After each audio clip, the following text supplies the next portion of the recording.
এই মুহূৰ্তত ৰাজ্য চৰকাৰ কৰ্মচাৰীসকলৰ বাবে জনাব বিচাৰিছোঁ বিগ ব্ৰেকিং নিউজ। এইবাৰ কৰ্মচাৰীসকলৰ বাবে পুনৰ কেইবাটাও গুৰুত্বপূৰ্ণ খবৰ আহিছে যে এইবাৰ OPS সম্পৰ্কত বৃহৎ সিদ্ধান্ত লোৱা হৈছে।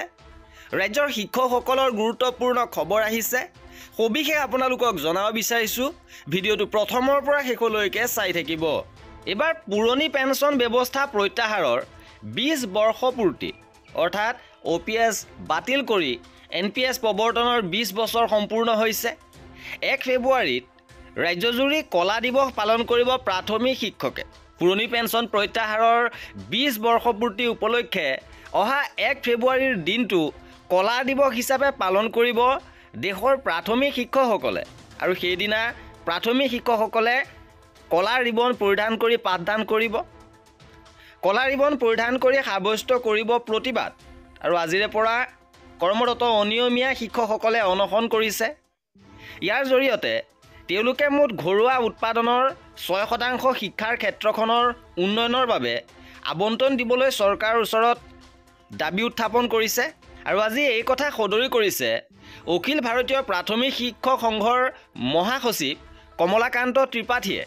এক বিবৃতিত সংঘই সদৰি কৰা অনুসৰি 2024 বৰ্ষৰ 24 আগষ্টত প্ৰধানমন্ত্ৰীয়ে ইউনিফাইড পেঞ্চন আঁচনি শিক্ষক আৰু চৰকাৰী কৰ্মচাৰীসকলৰ বাবে মুকলি কৰিছে। কিন্তু এই আঁচনিক লৈ তেওঁলোকে সন্তুষ্ট নহয়, যাৰ পৰিপ্ৰেক্ষিতত পুৰণি পেঞ্চন ব্যৱস্থা পুনৰ বাহাল ৰখাৰ দাবীৰে তেওঁলোকৰ প্ৰতিবাদী কাৰ্যসূচী অব্যাহত থাকিব। ইয়াৰ উপৰি সংঘই দেশজুৰি খালী হৈ থকা 9 লাখ শিক্ষকৰ পদ পূৰণৰ বাবেও দাবী উত্থাপন কৰি আহিছে। উল্লেখ্য যে সমগ্ৰ দেশৰ লগতে অসমতো প্ৰাথমিক শিক্ষকসকলে পুৰণি পেঞ্চন ব্যৱস্থা পুনৰ বাহাল ৰখাৰ দাবীৰে বিভিন্ন কাৰ্যসূচী ৰূপায়ণ কৰি আহিছে। অসম ৰাজ্যিক প্ৰাথমিক শিক্ষক সন্মিলনীৰ উদ্যোগত প্ৰাথমিক শিক্ষকসকলে এই প্ৰতিবাদী কাৰ্যসূচী ৰূপায়ণ কৰিছে। অৱশ্যে বৰ্তমানলৈ এই পুৰণি পেঞ্চন ব্যৱস্থা পুনৰ বাহাল ৰখাৰ ক্ষেত্ৰত চৰকাৰে কোনো পদক্ষেপ গ্ৰহণ কৰা নাই।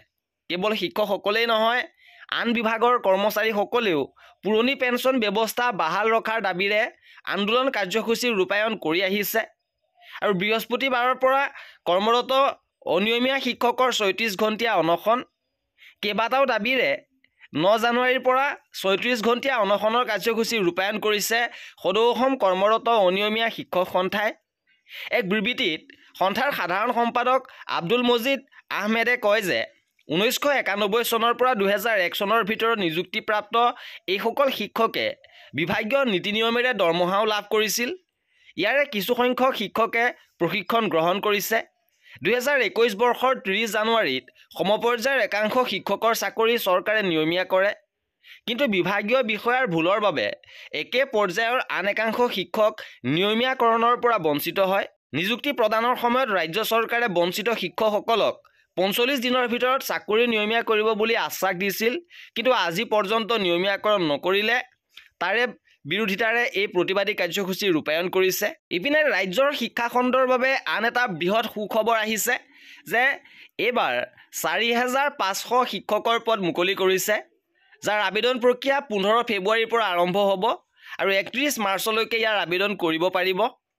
আৰু ইয়াৰ বাবে বিজ্ঞাপন মুকলি কৰিছে যে 4500 নিম্ন প্ৰাথমিক আৰু উচ্চ প্ৰাথমিক পৰ্যায়ৰ শিক্ষকৰ পদ মুকলি কৰিছে।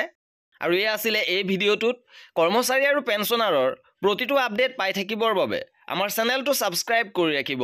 ভিডিঅ'টো শেষলৈকে চোৱাৰ বাবে বহুত ধন্যবাদ।